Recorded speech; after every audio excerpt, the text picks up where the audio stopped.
Selamat datang di Amazing Ramadan.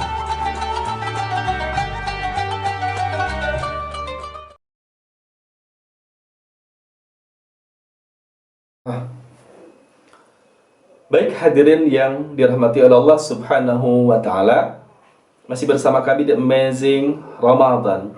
Pada episode kali ini kita akan membahas tentang miracle of Ramadan, tentang keajaiban, rahasia, keutamaan yang ada di dalam bulan Ramadan.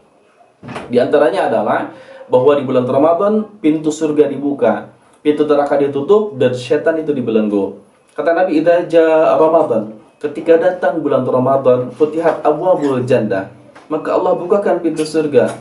Wa ghuliqat abwabun nar, dan Allah tutup pintu neraka. Wa suffidatis syayatin, dan Allah Subhanahu wa taala membelenggu setan.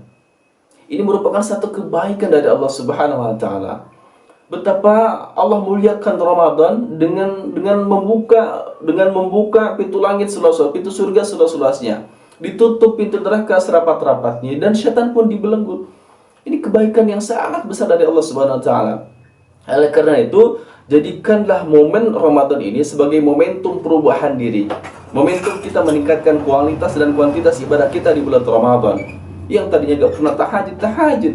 Yang sebelum Ramadan gak pernah tahajud, kita tahajud bersama-sama. Yang tidak pernah tilawah baca Quran, kita sama-sama baca Quran di bulan Ramadan. Yang tidak pernah berjamaah, yuk kita sama-sama berjamaah di bulan Ramadan. Yang tidak pernah bersedekah, yuk kita sama-sama bersedekah di bulan Ramadan. Yang sholatnya kurang khusyuk, kita khusyukkan sholatnya. Begitupun dengan puasanya, kita tingkatkan kualitas puasanya ya. Puasa sebelumnya kita belum maksimal, kita sama-sama maksimalkan di bulan ini. Allah karim, jika demikian ikhtiar kita maksimal, ibadah kita maksimal, kemudian bertobat dengan taubatan nasuha, harapan kita andai saja di bulan Ramadan itu kita dicabut nyawa kita, umur kita sudah selesai, mudah-mudahan kita dimasukkan ke syurga. Amin ya Allah ya Rabbal alamin. Baik hadirin yang dirahmati Allah Subhanahu wa taala, ada persoalan yang sering muncul ke permukaan yang sering ditanyakan oleh seseorang, oleh masyarakat, itu adalah mengenai tentang setan yang dibelenggu. Kenapa setan dibelenggu tetapi masih banyak orang-orang muslim yang bermaksiat? Masih banyak orang-orang muslim yang sengaja membatalkan puasa. Kenapa bisa demikian? Ini yang pertama, coba kita garis bawahi bahwa setan itu hanya dibelenggu. Setan itu dirantai dan dibelenggu, tidak dimatikan ataupun tidak dibunuh.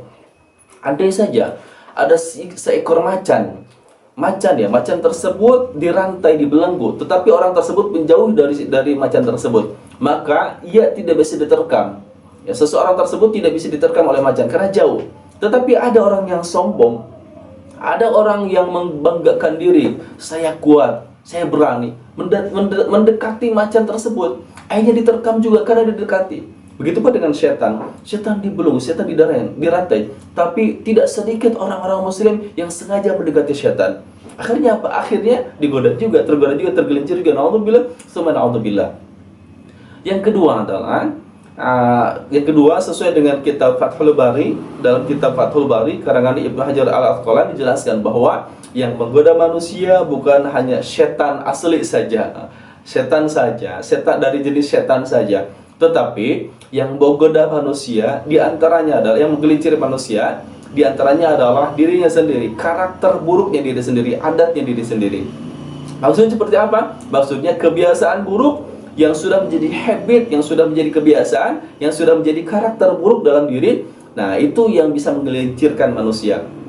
Bagaimana contohnya? Contohnya ada seorang yang sudah terbiasa nonton video porno sebelum Ramadan.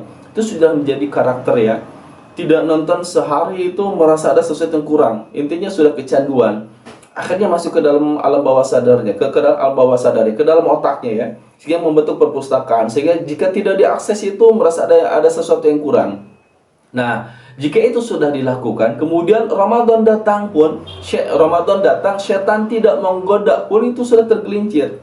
Kalau betul-betul tidak bertobat. Oleh karena itu tarhib Ramadan itu betul-betul penting ya. Rajab dan Sya'ban dijadikan sebagai training, sebagai latihan. Kebiasaan buruk yang belum bisa dihilangkan, ya hilangkan. Sama-sama perbaiki, ganti dengan kebiasaan baik. Kebiasaan buruk contohnya ada sesuatu yang terbiasa dengan keburukan, ya bulan Rajab hilangkan, bulan Sya'ban hilangkan, sehingga di bulan Ramadan sudah betul-betul hilang. ya, diganti dengan kebiasaan-kebiasaan buruk. Kenapa? Karena dampaknya seperti itu. Tanpa digoda setan pun, itu kebiasaan buruk bisa menggelincirkan kita. Kan Ibnu Hajar Al-Asqalani. Kemudian juga selain dari tadi ya, selain dari kebiasaan buruk, kata beliau, ternyata yang bisa menggelincirkan kita adalah setan jenis manusia. Ada setan jenis manusia juga ya. Masya Allah, maka berhati-hatilah dengan seseorang yang karakternya sudah seperti setan ya, yang dirinya itu sudah seperti setan, sudah tidak ada kebaikan dan cahaya dalam hatinya. Waspadalah, waspadalah, jangan pernah bergaul dengan orang-orang yang akan menjerumuskan kita, yang hatinya sudah busuk, yang hatinya betul-betul sudah dikuasai oleh setan, dan bahkan itu merupakan setan jenis manusia. Waspadalah, waspadalah. Baik, demikian yang dapat saya sampaikan. Nah, mudah-mudahan di bulan Ramadan kita mendapatkan kebaikan yang besar, kebaikan yang banyak, dan disematkan gelar takwa Allah Subhanahu wa taala, dan kita dihindarkan ya dari segala keburukan-keburukan di bulan Ramadan. Assalamualaikum warahmatullahi wabarakatuh.